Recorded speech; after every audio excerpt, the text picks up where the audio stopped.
Okay, everybody. Can you say moose? Moose. All right, guys. We wanted to just introduce three-time Super Bowl champion, Mr. Moose Johnston, who's also an NFL Fox commentator in his spare time, I guess, these days. So, Moose, take it away. Thank you so much for being here.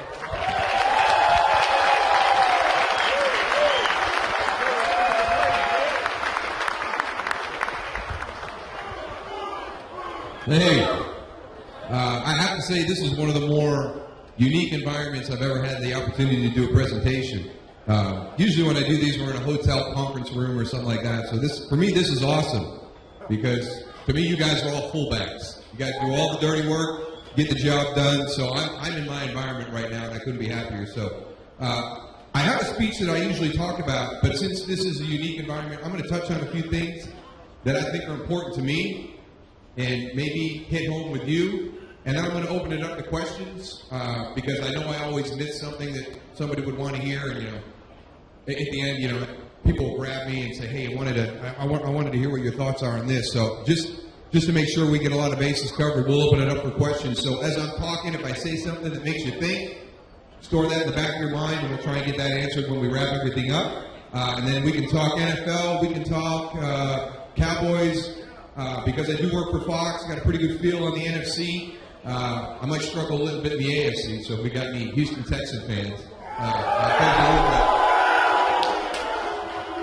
is it that bad? Is the Dallas Cowboys Houston Texan rivalry as thick as it's supposed to be down here? That's good. Well, let me start off.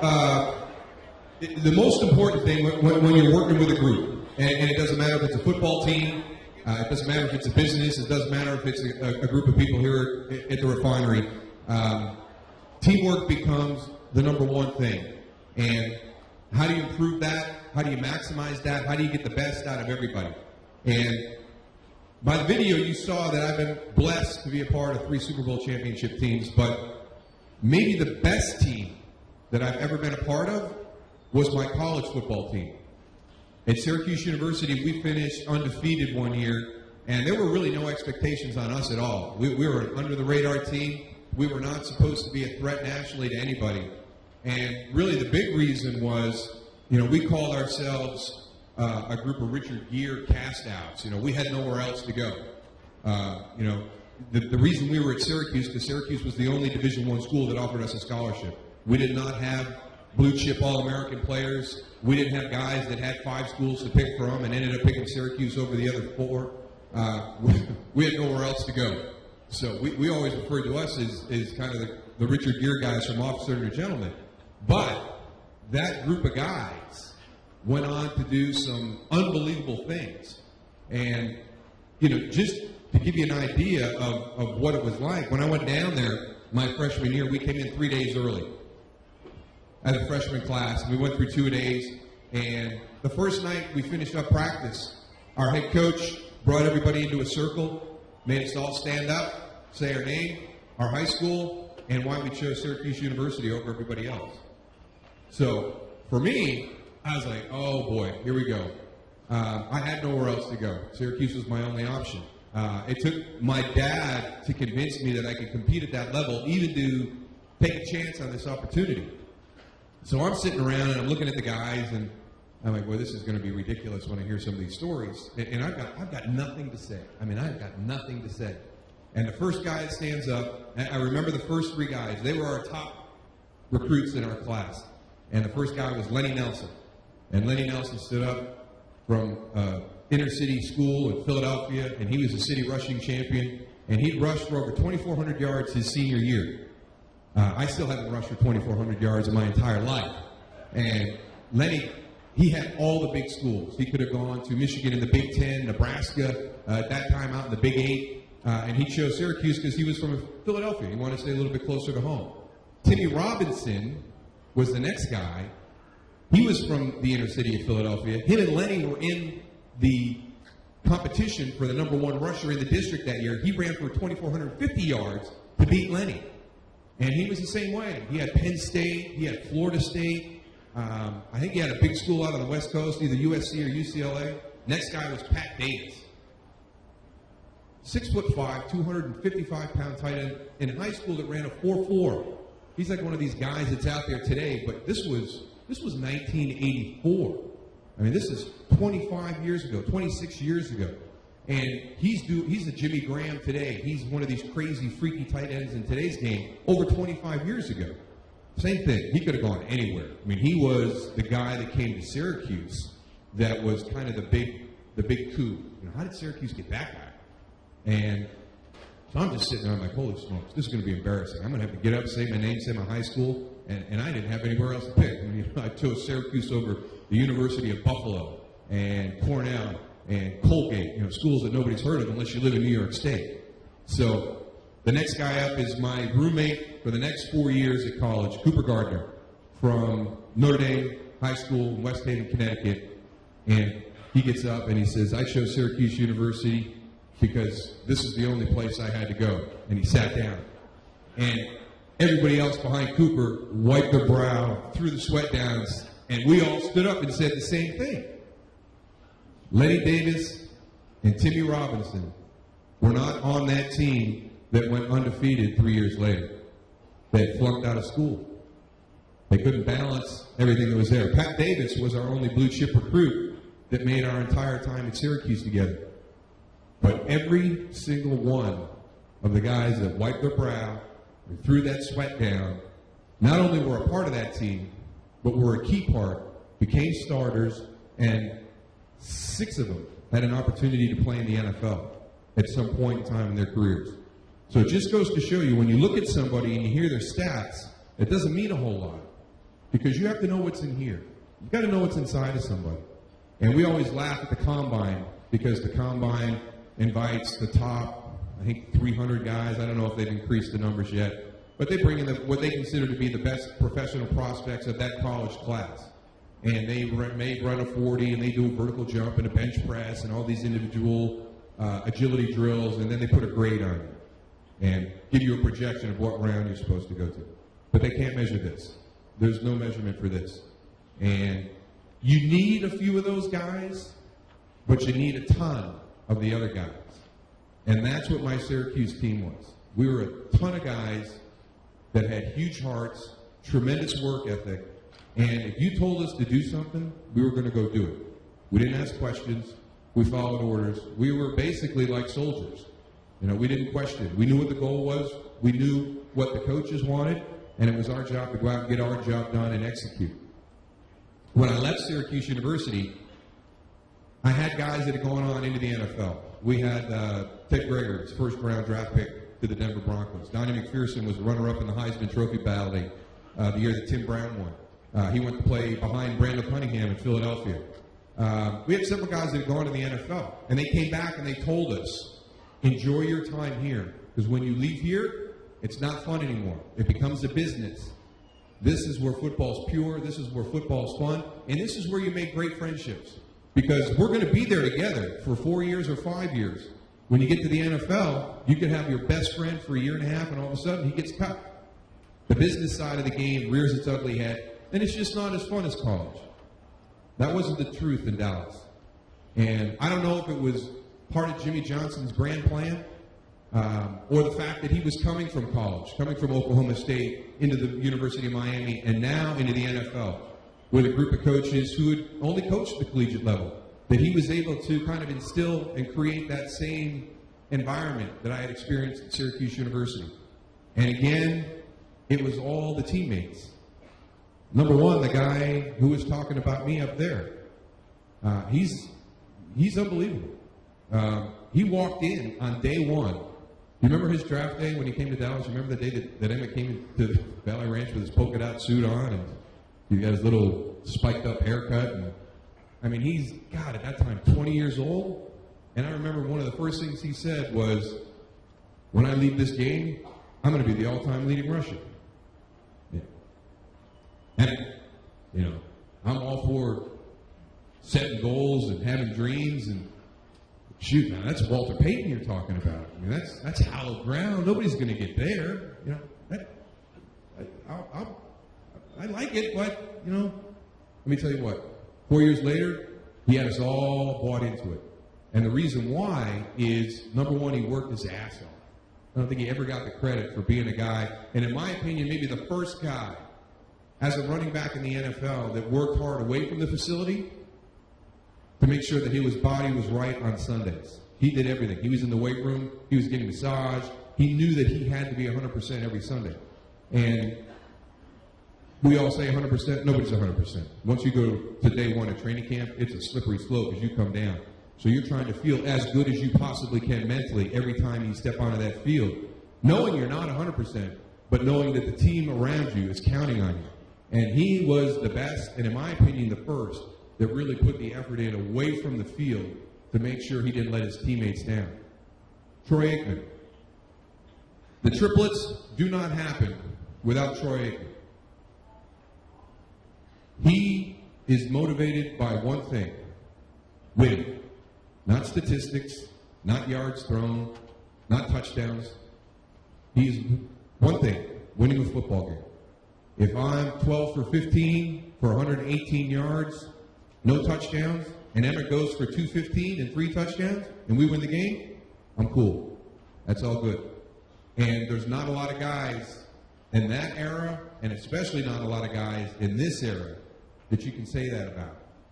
Because everything is statistically driven today. Everybody wants their numbers as best as they can possibly be. They lose sight of what it is when you go on that field on Sunday, and it's about one thing. It's about winning. And Michael Irvin, the third part of the triplets, he was the emotional heart and soul of that team. I remember in college watching him play for the University of Miami. I couldn't stand him. He drove me crazy. Standing up with his first down, scoring a touchdown and hands out. I'm like, my God, this is a team sport. You want everybody to look at you. You want everybody to look at you. And I got down to Dallas, and I'm like, look at that. I got drafted to the team with the one guy in college football that just drives me absolutely crazy. He may have been my favorite teammate during that run. He was unbelievable. He worked so hard and gave so much. It'd be April, and he would be out with his helmet and shoulder pads on, running routes, because he never practiced the game in a way he wasn't going to play it. He said, why should I be out here in shorts and a T-shirt when I play the game in shoulder pads and a helmet? That's not going to get me any better. He was with our strength coach, who was a good friend of mine, and I think Michael's biggest thing was he never thought he was as talented as Jerry Rice or Herman Moore or the other guys who were playing wide receiver at that time. And he had to outwork them. They may be more talented than I am, but I'm going to outwork them. And I'm going to be not only as good as they are, but I'm going to be better than they are. And I would watch him work the way he worked. And it was so hard to think about the guy that you see on television with the first down signal and the arm spread, and to see how hard he worked during the course of the week in the off season. So for me, it was a huge change in perspective, and we would not have been the team, and we would not have accomplished the things we had done without Michael, because that was the guy when we came out and we had a bad start to the game on Sunday. It was Michael and his emotion and his just fire that got us playing better and got us turned back around. So we could have never been the team that we were without Michael. And it was those three, and everybody holds those three as the core of those Super Bowl teams: Troy, Michael, and Emmitt, the triplets. But I think a lot of people forget about the other key to a team. And when we talk about great teammates, you have to have your superstars. You have to have the unique people who do things that nobody else can do. But then you have to have the workers. And we had a bunch of those. Bill Bates. There was no special teams player at the Pro Bowl until a guy named Bill Bates became unblockable on special teams and became so important and such a focus of a game plan for the other team to try and stop that they decided, you know what, we got to create a spot for the special teams guy. I mean, this guy is unbelievable. He's changing the way that people prepare for the Dallas Cowboys because you have to account for him. Bill was never supposed to make the roster when Jimmy took over. He's too slow. We can't find a spot for him. He's too old. Name your reason. Jimmy was going to cut Bill and find some younger, faster, more talented guy to play his spot. Never happened. Never happened. You can't do that to Bill. Not because you can't do that. Bill's not going to allow that to happen.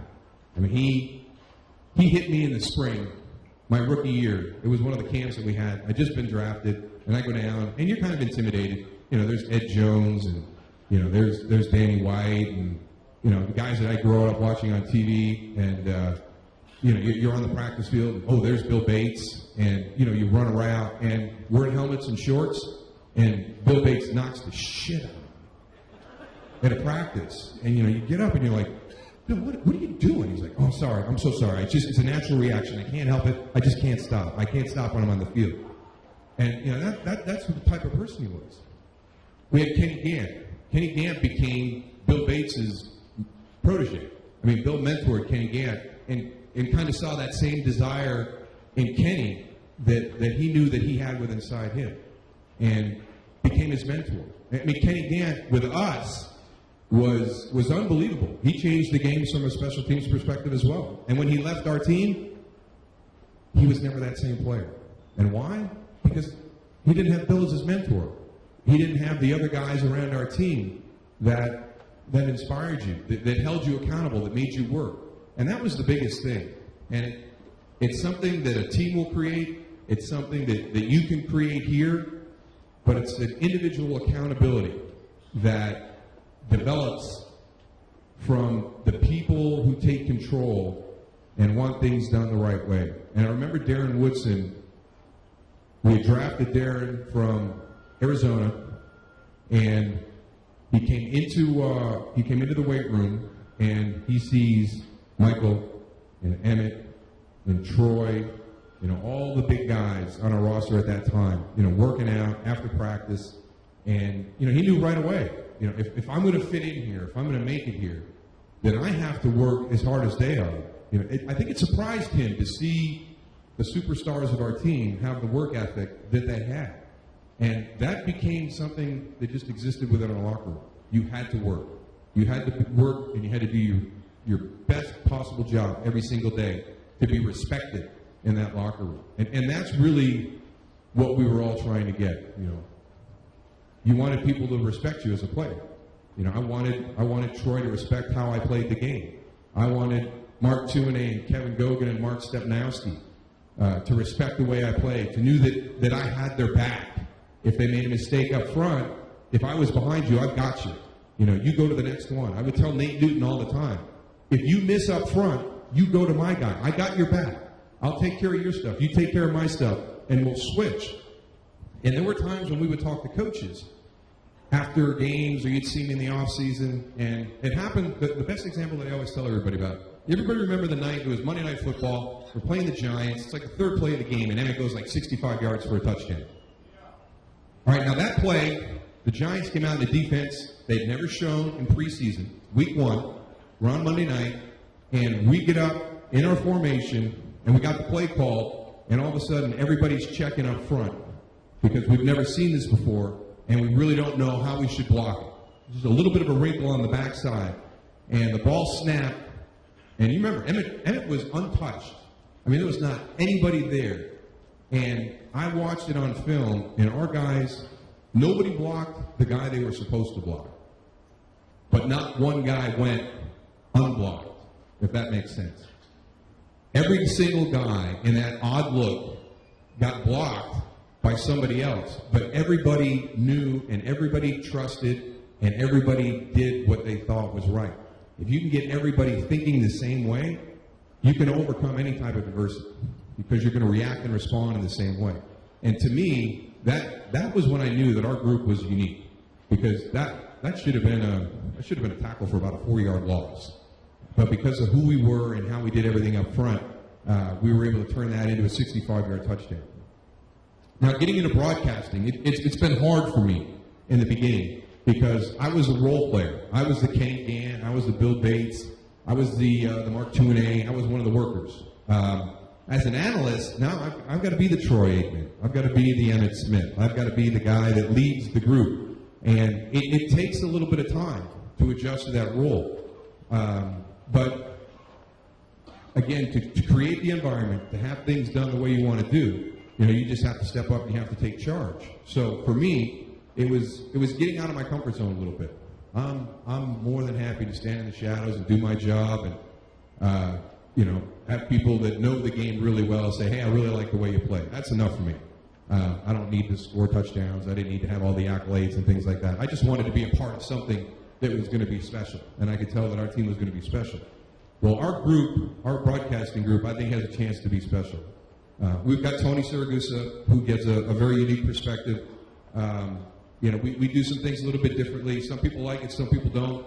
But I really feel that we give a very unique perspective into the game. But to do that, I had to take charge. I had to step out of my comfort zone and become, one of the leaders of the group. And I'll go back to one incident that really defined and solidified the decision that, okay, if we're going to do this, it's going to be done my way. Because when you're watching the game on Sunday, and on our broadcast there's something you didn't like, and you're like, that Daryl Johnston and Kenny Albert and Tony Siragusa, they're a bunch of knuckleheads. Look at the play that happened in that game. Well, that play might have been a decision by my producer or my director down in the truck. But it gets tagged to me because you know me, you hear me. You don't know my producer screwed up. You know my director called for the wrong shot. You know that we did something wrong in my broadcast.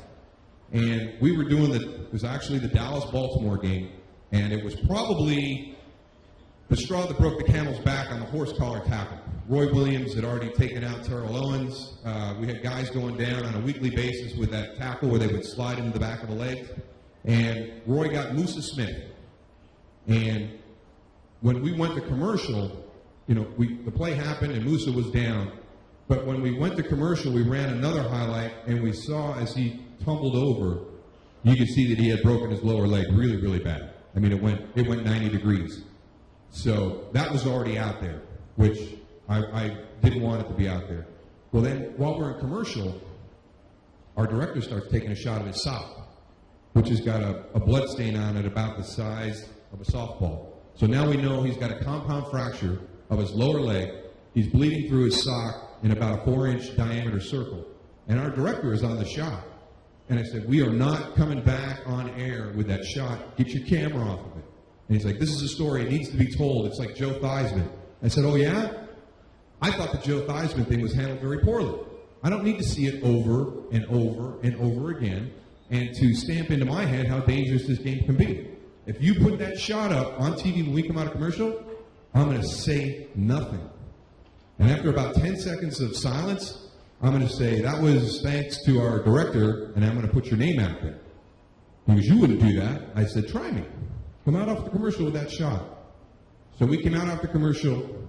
He gave us a shot of the huddle, and we told everybody that was listening, listen, you saw at the end of that play, Emmitt Smith has a serious lower leg injury. We've been in contact with the Baltimore Ravens PR department. They're on the phone to Moose's mother and father. He's actually being care flighted out as we speak. I mean, they had him out of that stadium that quick. It was that big of an injury. After the game, we got into a confrontation with the people in the truck who were the leaders and the people in the booth who were the leaders. And they said that we did it the wrong way. That football is about pitchers and their stories to tell, whether they're good or bad, and they need to be told. And I said, I stick by my decision. If it happens again next week, I'm going to do it the same way. It's just the way that I think things should be handled. I think there's a code of ethics and a little bit of courtesy, especially to his family. Because his mom and dad don't need to be sitting home watching television and seeing that happen to their son. The next day in the paper, we got written up. And the Baltimore Sun said, kudos to that broadcast crew. In a difficult situation with a serious injury, they handled it better than anybody I've ever seen handle that. The fact that they acknowledged that the parents were notified, they updated us on the condition, but we didn't need to see the pictures. Just let them talk about it. So the following week, the leaders in the truck came in and said, you were right, we were wrong, we saw it. So that to me gave me the validation now to step forward and be more assertive in some of the decisions that I make. And it is tough. And it's whether it's a team an athletic team, whether it's a broadcast team, or again, whether it's with you guys here, wherever the environment is, I think that all these values hold true. When you're working with a group of people, if everybody's focused on the common goal, and everybody understands that the individual is just as important as a team, and you need to do your job to the best of your ability, then I think great things can happen. And that's really why we won Super Bowls. People that were given jobs not only accepted them, but they excelled at it. And that's what made our group special. We were a very unique group, but we were that way because we were made up of a very unique group of individuals. And how many of you guys watch the NFL and you see Bill Belichick and you're just trying to figure out, what is this guy all about? I mean, he's got zero personality. He always seems like he's mad at the world, never smiles. He's the same way with us. I mean, we do a Patriot game. It is by far the most painful 10 minutes of my entire weekend. Because he doesn't want to be there, but he feels it's a courtesy that he has to be there, and we don't want to not ask for him because we would think that would be an insult to him. So you've got this weird dynamic going on. So you're like, all right, we'll ask for him. And he'll come in and he'll sit there and, yes. Well, I don't know. I can see why you think that. And you just, probe and you poke, and it doesn't work. And then one time I'm going up and I see Roger Staubach the day before, and he, hey, where are you going this weekend? I said, we have the Patriots going up to do the New England game. And Roger said, well, make sure you say hi to Coach Belichick for me. He goes, I haven't seen him in a while. I'd love to know how he's doing. Make sure he says hi. I'd forgotten that when Roger was playing for the Naval Academy, Bill Belichick was a ball boy. His dad was the head coach, and Bill was, I think, about 11 or 12 years old, and he was the ball boy for that team. So we go up, and Bill Belichick walks in, and everybody's like, oh, here we go again, 10 minutes of painful conversation. And I said, hey, before we get started, I don't want to forget Roger Staubach said to say hello. I saw him yesterday, and he drops his guard, and how is Roger doing? I said, he's doing great, chatted about him a little bit, and he said, that team, that 1963 Navy team, may have been the greatest college football team of all time. And he just starts going. And he speaks for 25 minutes on the 1963 Navy team. He knows everything about the 1963 Navy team. Not only when they did what they accomplished as players, but what they've done since they graduated from the Naval Academy. There's 6 admirals in that group, and they've done this, and they've done that. And he just starts going on. We have this great conversation, and he walks out the door, and we all look at each other, and we're like, now we know what's wrong with Bill Belichick. His model of what a team should be is the greatest team in the history of the Naval Academy and one of the greatest college football teams ever. That's his model. That's the way it should be all the time. So when he's going crazy on the sideline, the reason he's going crazy on the sideline is because people aren't performing to the level of the 1963 Navy football team. So for us, it was huge. It was like an epiphany. So now I understand him so much better. But it's that drive to try and find and to try and create what existed at one time and to do it over again, to replicate it. And it's never going to happen. You hope it does. You hope you get close. But you have to know that some things are just unique and some things are special. And the greatest example I can give you is our industry in broadcasting. We all want to have the Howard Cosell, Don Meredith, Frank Gifford vibe in the booth. Well, you can't. And you can't because you don't have Don Meredith. Don Meredith was the one who made it that way. How many people remember the game? And it was in Houston, so we got a shot. A lot of people remember this one. It's a Monday night football game in Houston. The Oilers aren't really good that year, and it's the end of the game, and they pan to a guy sitting in the stands, and he flips him the bird. Now, that is like one of the worst things that can ever happen during your broadcast. And I mean, everybody would be like, oh my God, I can't believe that happened. Monday night football, everybody watching. We pan to a fan, and he flips everybody off. He flips the entire country off. And without missing a beat, Meredith goes, you got to love those Oiler fans. They still think they're number one. And saves the whole thing. So we're out there trying to create something that we can never create because we don't have Don Meredith. But you can be special in your own way. You can become a group that has their own unique style of doing things and becomes very, very good at what they do. So when we look around, whether it's Bill Belichick looking at a football team or us at Fox looking at Cosell and Meredith and Gifford and trying to have a great broadcast team, just finding somebody that's your benchmark and looking beyond what they did and looking at how they did it. Because we can all do the how. We can't do it exactly how they did it, but we can look at how they did it, and we can work it from that side. So we can always find little keys to become a better teammate. And that's the most important thing. Be a great teammate. Be positive. Be supportive. Listen to the rules that are up above. One of the things I've learned very quickly here is you guys have a group of rules about safety. That truck ain't moving until my seatbelt's clicked. And I can't tell you how important that part is because they're the standards.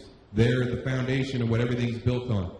And let me tell you, I come from a profession where safety maybe was pushed to the back a little bit back in the day, and now we're realizing what a mistake that might have been, as we have a lot of our retired guys suffering with health issues. So I was very impressed to see kind of a foundational safety program in place here. And you can tell people, listen, this is for your own good. I'm not trying to put my views on you. I'm trying to make rules that are just to make your life, a little bit more difficult. These things are in place because it's for you. And I wish we had some of those back in the NFL when I was playing. It's a different game today. We've had to take the word, oh, that guy was dinged. We're not allowed to say dinged anymore. He got his bell rung. Can't say he got his bell rung anymore. And we're trying to change the vocabulary about the concussions because we lose too many good men every year. We lost another great one this year with Junior Seau.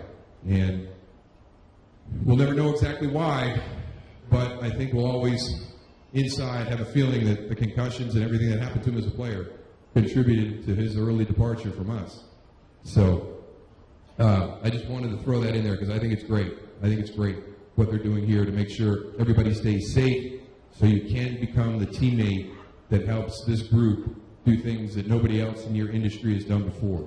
And that's all you can do. Wake up every day with that desire to be better than you were the day before, and what can I do to help make our group better than they were the day before. And that's how we approach things as Dallas Cowboys. That's how I challenge my guys at Fox to come into every single weekend is, what did I learn from last week? How can I be better prepared if that happens again this week? And how will we become better? So I'm going to leave you with that. I hope I hit on some things that make sense to you, and I'll open it up to some questions now. And we'll just go around for several minutes and get some questions answered.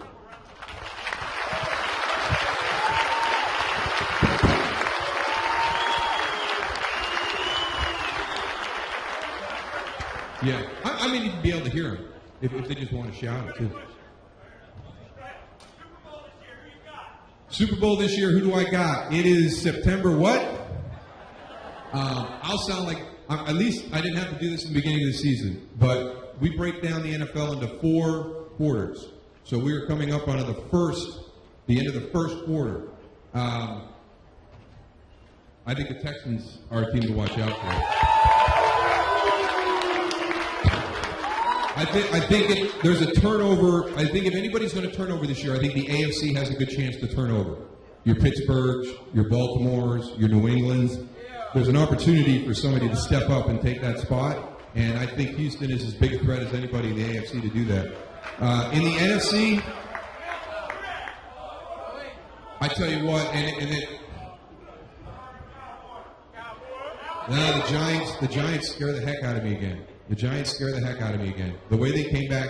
I mean, just go back to week 2. Go back to week 2 against Tampa Bay. They were getting their butts kicked in the fourth quarter, and they found a way to win that game. And then they go down and they just destroy Carolina, who I think a lot of people were like, oh, hey, Carolina's going to be that team this year. Now, here's something very interesting. For the last 16 years, there have been 5 new teams into the playoffs from the previous 12. So we're going to try and take a shot at it this week in our broadcast. Okay, if that's true, who are the 5 that are out from last year and who are the 5 new ones that are in for this year. I think a lot of people would have said Carolina until New York just housed them last Thursday night. So I think right now, if I had to pick, I would go Giants, Texans.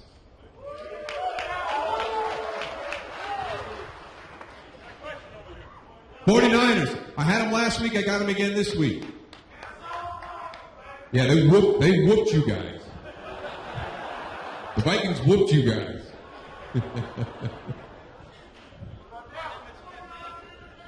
Hey, Emmitt Smith. Who saw him on Dancing with the Stars Monday night? Oh, come on. I know you were watching. If not live on TiVo, I know you had to have a little bit of interest. I thought he was better Monday night than he was in the finals the last time he was on there. I mean, he actually looked like a dancer Monday night. I was very impressed. He got the high score, right? So that's pretty good with that group. The referees. What do I think about the referees? Boo, boo. Well, here's the one thing. There have been bad calls in the past with the union refs. And there was a great article written today by Rick Johnston, who writes for the Dallas Morning News. In the Super Bowl, Seattle against Pittsburgh, there was 2 really, really bad calls that contributed to Seattle losing that game. Did they lose that game because of the calls? That's always open for debate, but they were 2 tough calls. And Hockey League, last year or the year before, had a call that cost the San Diego Chargers the game and let the Denver Broncos win, similar to Monday night. Now, I mentioned 2. All right, so those are 2 calls, far and few between, 2 different crews. What we've got going on right now with these guys is it's happening every week. We've got bad calls every week. We had bad calls in our game, Minnesota-San Francisco. Obviously, everybody saw the game Monday night, saw what happened. Somebody raise your hand if you actually think that was a touchdown catch. Okay, tell me why you think that was a touchdown catch. Are you a Seattle fan? Are you a Seattle fan? Are you a Seattle fan? Okay. Oh, you're a Chicago fan? Yeah. He was just happy to see Green Bay lose. There's no way that was a catch. All right? There's no way it was a catch. And the problem is, what the NFL has to do is they're in this position where they've got to defend that, knowing that everybody knows they're wrong. So they get into this big rules discussion and say there was no. Now, what happens on that play is simultaneous possession is only reviewable in the end zone. It's not reviewable on the field of play. But the problem is that was not simultaneous possession. So now we're left to the discretion of the replacement ref. Well, he deemed it was simultaneous possession. So now it can go to review. When it goes to review, the only way you can turn that play over is if it wasn't a complete pass. Did the ball hit the ground? Did he not have 2 feet in bounds? So that was the only way they were going to overturn it. But they did come out and say that it was pass interference on golden tape, which would have negated the play and the half should have ended. So they have admitted that Green Bay should have won that game. It's the way of the NFL. It's human error, and we have to move on. But my thing is, if the NFL was worried about integrity of the game and player safety, I think we have too many. I think there's too many examples during the week 2 and week 3 especially. Week 1, I thought they did a pretty good job. I really did. And maybe it's just too much for them. Maybe the pressure's getting to them, the speed of the game. But week 2 wasn't as good as week 1, and week 3 was a disaster. So I worry about the guys out on the field. Somebody made the comparison. It's like a substitute teacher, and the students are trying to see what they can get away with. I think that's a pretty good analogy right now. We got to get a handle on it. I'm going to go this side first.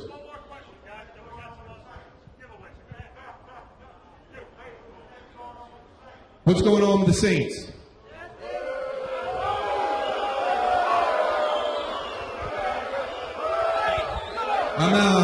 I'm actually very surprised what's going on with the Saints.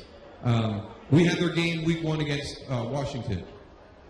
I do believe that there is a culture established and a process put into place by Sean Payton that would allow Aaron Cromer, while he's there, to have success, and for Joe Vitt, when he comes back, to have success. The one question we had was how do you do this without Sean there? Without his presence on the sideline, without his aggressive play calling, And Sean is a pedal to the metal. I'm not taking my foot off the gas until this game is over type of coach, which I absolutely love. If you can beat somebody by 14, but you could have beat them by 28, why not beat them by 28? All right? You play that style all the time. What's going on right now is I don't think we understood the difficulty in the transition from how Greg Williams plays defense and how Steve Spagnuolo wants him to play defense. And Steve Spagnuolo told us in week 1, the last time I did this in New York, we gave up 80 points the first 2 weeks. They gave up 45 to Dallas and gave up 35 to Green Bay the next week. So they gave up 80 points their first 2 weeks with this new system. New Orleans has given up 75 in their first 2 weeks. I think that's the dynamic that has kind of thrown things off track right now. They're struggling on defense.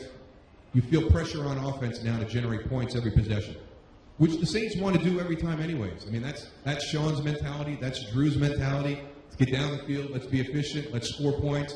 When we get in the red zone, no field goals. We want 7. When your defense is giving up the points that they're giving up, and your offense is on the sideline for as long as they're on the sideline, when that group steps onto the field, there's this undue pressure that's on them we have to do something positive here. And all of a sudden you start forcing the ball, you get away from doing your job and you start worrying about other people's jobs. And that's a bad place to be. I still think they're going to be okay, but they have got to get a win under their belt. They have got to get some confidence back. And I think they'll be all right. I think they'll be all right. Now, they've become one of those 5 teams. They were in the playoffs last year. Does New Orleans become one of the 5 that doesn't make it this year? We do one more? We do the guy next to him because he was up for a while. That one right there. Hey, what do you feel about the end of the New York Giants game, the Tampa Bay game? You know, Yeah, when they took a knee? All right, that's a great question because here's what happens. And Eli Manning said he did this. All right? We're coming to the line. Hey, guys, we're taking a knee. We're taking a knee. If the defense says nothing, buckle it up, boys. Or what should have happened is the defense should have said, hey, our new coach is nuts, and we're coming. All right? He told us we won 4 games in college doing this, so we're going to do it here. So, yeah, buckle up because we're coming on this one. The players should have been able to handle that. But when Eli came up and said, hey, we're taking a knee, and nobody says anything, you got to be ready. You got to be ready. I don't agree with it. I understand his thought process, but, man, if I lose my starting right guard to an ACL because of something like that, if that's the case, then, I mean, let's just find a better way to take that time off the clock.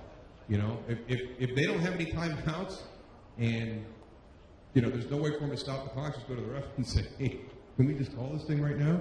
You know, let's just move on. But the bad thing about it is Dallas got caught with it last week. Dallas got blown up last week in the same situation. So it's the old thing, you know, fool me once, shame on you. Fool me twice, shame on me. But it's all handled by the quarterback coming to the line. Hey, we're taking a knee. We're not running the football. And the defense acknowledging we're coming. Or when they say nothing, assume they're coming. And then that should be it. But it shouldn't be an issue anymore because they've already shown it on film. And I was shocked, absolutely shocked, to see Dallas guys going flying backwards on the same play this week. All right? Coach, we got one more. One more. It's a dreaded one more. Is he the what? Coldest? Coldest is like stone cold killer? You know what? He gets so much heat for a guy who's played well.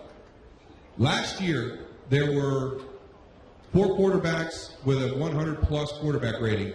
He was one of the 4. Brady, Breeze, and Rodgers. Romo was your other one. I think he was 31 touchdowns and 6 interceptions.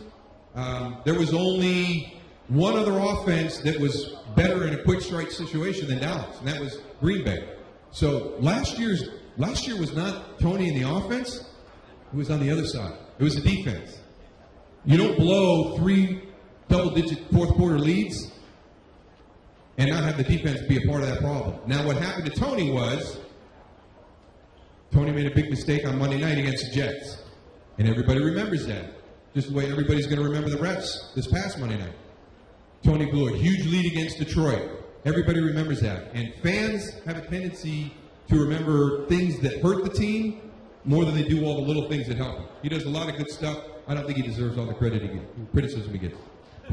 Thanks, everybody. I appreciate it. Great to see you.